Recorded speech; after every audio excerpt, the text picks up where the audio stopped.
आणि एकंदरीतच राज आणि उद्धव ठाकरे एकत्रित मोर्चा काढणारे 26 तारखेला, यावर सत्ताधाऱ्यांची काय प्रतिक्रिया, भाजपतून यावर काय प्रतिक्रिया येतात हेही बघणं महत्त्वाचं ठरणार आहे।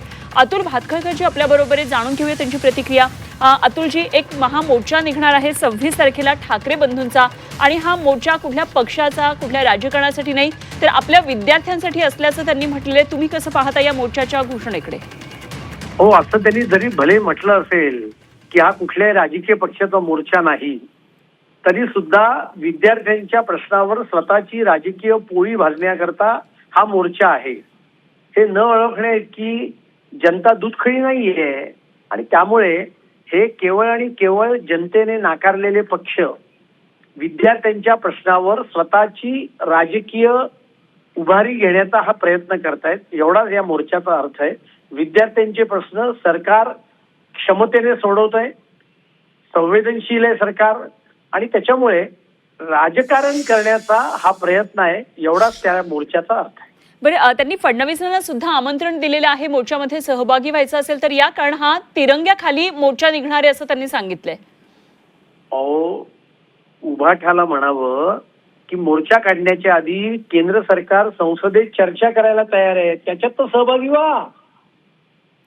तिकडे चर्चा करायला तयार आहेत तेव्हा म्हणायचं की आधी शिक्षण मंत्र्यांनी राजीनामा द्या, त्याच्याशिवाय आम्ही चर्चा करणार नाही। बरं, हा सर मुळात मुद्दा आहे। चर्चेला का ना म्हणतायत ते? अतुलजी, हा सर मुळात मुद्दा आहे, विद्यार्थ्यांचं पण हेच म्हणणं आहे। त्यांचे खासदार आहेत 3, त्यांनी तर चर्चा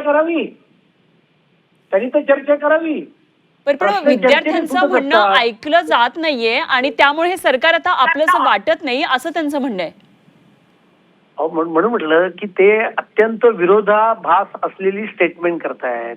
सुरुवातीला तुम्ही काय म्हणालात, ते असं म्हणतायत की हा नॉन पार्टीचा प्रश्न आहे। आता ते म्हणतायत की हे सरकार, तुम्ही म्हणताय की हे सरकारच्या विरोधातला मोर्चा आहे, म्हणजे काय? आणि त्याच्यामुळे हे केवळ आणि केवळ स्वतःची राजकीय पोळी भाजण्याचा हा प्रयत्न आहे। जसं महानगरपालिका निवडणुकीच्या आधी मराठीच्या मुद्द्यावर आम्ही एकत्र येतोय, आणि मग नंतर काय केलं, नंतर युती करून महानगरपालिकाच्या निवडणुका लढले, त्याच्याकरताच तो मराठीचा मोर्चा होता। मराठी माणसाकरता नव्हता, स्वतःला वाचवण्याकरता होता। तसं आता हा जो मोर्चा आहे हा स्वतःला राजकीय हुडहुडी यावी, किमान काही उभारी यावी, याच्याकरता मोर्चा आहे, एवढाच त्याचा अर्थ आहे। त्याचा विद्यार्थ्यांच्या हिताशी काडीच काही संबंध नाही।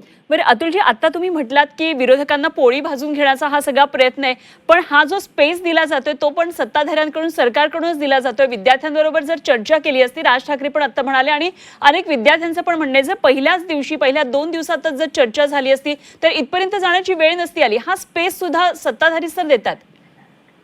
असं आहे, असं राज ठाकरेंचं म्हणणं आहे ना। सत्ताधारी, आमचं सरकार विद्यार्थ्यांशी चर्चा करतच आहे, हे आपण पाहिलं टीव्हीवर। आता त्यांनी काही अटी घातल्या। अतुलजी, थेट चर्चा तर होत नाहीये। जे.पी. नड्डांनी जंतर मंतरवर यावं, चर्चा करावी असं म्हणणं आहे, मात्र अजूनही चर्चेचे मार्ग तसे काही खुले दिसत नाहीयेत।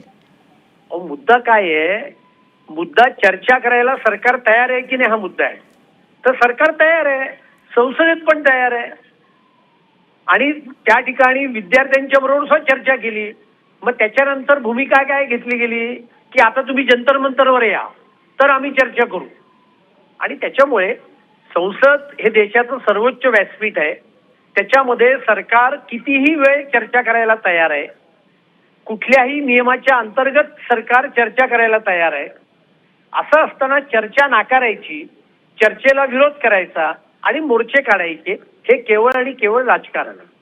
ठीक आहे अतुलजी, महत्त्वाच्या मुद्द्यावर प्रतिक्रिया आपली मिळाली, धन्यवाद। आपण बोललात। भाजपचे आमदार अतुल भातखळकर आपल्या बरोबर होते।